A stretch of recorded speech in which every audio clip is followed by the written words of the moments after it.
in terms of the schedule. What are the things you need to do yearly? Making sure that your SSL is intact. You still have the little green lock on the top if you're using Chrome, that your site is still SSL compliant.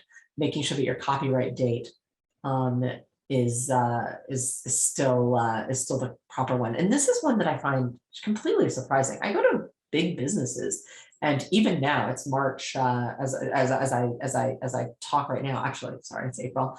It's the beginning of April, and I'm still finding sites that have copyright dates from 2021, sometimes even 2020. Make sure that copyright date is up to date, because that really is sort of a signal of, is this organization tending to their sites?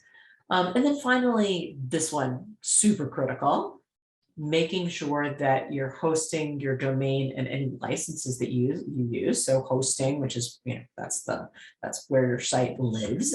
The domain, which is the URL, the www dot, in our case, springinsight.com, or licenses. Those are sort of plugin licenses, making sure that all of those are up to date. And here's the big one: if you, for whatever reason, have changed your credit card number over the prior year, making sure that they have the right credit card number.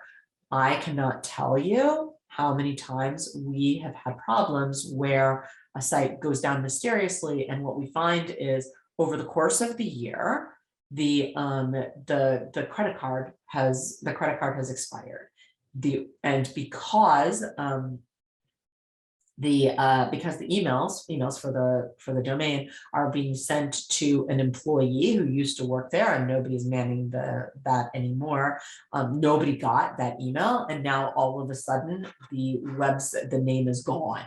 Well, thank goodness, there's usually, I don't know how many days it is, but there's a couple of days that you can make sure and get your site back. So we've never lost one completely, but this has been an issue. So this is another one of those, if you learn nothing else, this one is a big one.